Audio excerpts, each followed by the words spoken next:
Expectations surround us, and their power sometimes goes unnoticed. You know from personal experience, we live in a culture which tells us how to act, how to live, how to be. This affects us at any age, but it seems that the teenage years have really lost its importance and value in our culture. Today I want to share with you the myth of adolescence, the power of expectations, and the consequences of them. A teenager is a person between the ages of 13 and 19. But really, when was the first time this word was used? Surprisingly, the first time was in 1941. Less than 70 years ago, it was written in a Reader's Digest. Before this, there were only two simple stages, childhood and adulthood. Now, let's see what the Bible has to say about adolescence. Well, it's simple, nothing. 1 Corinthians 13:10 says, "When I was a child, I thought like a child, I reasoned like a child. But when I became a man, I put my childish ways behind me."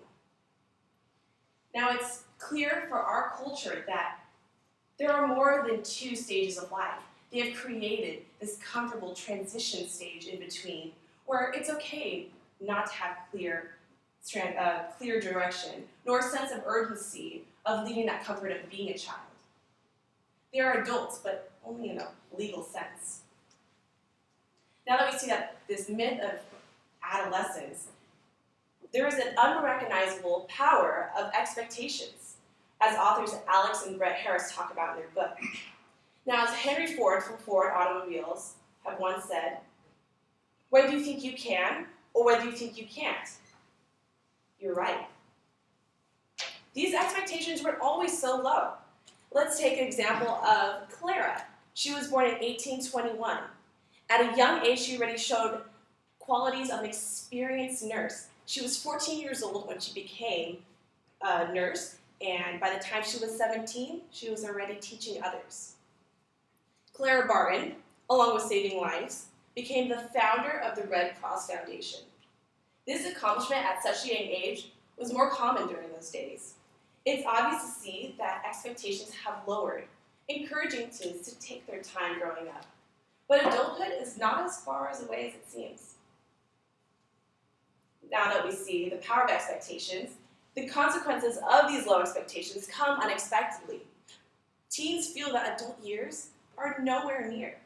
But as Galatians 6:7 says, a man reaps what he sows. What a teen does now will affect his future because the teen years were supposed to be the launching pad to adulthood. Now, take a moment to think about your own teen years. And for many of us, we're still in it. What does our full God-given potential look like? Are we attempting to do things that stretch, grow, strengthen us? How do we ourselves utilize our early teen years? You might identify with my own story. I learned to compare my actions to surrounding teens in high school. And in comparison, I was doing pretty great. I began to subject myself to the expectations of the culture, and the world's standards replaced God's standards. Sure, I was pretty active in high school, but did I really try? Did I really push myself? I really didn't. I hope you gained awareness of the myth of adolescence, the true power of expectations, and the consequences that follow them.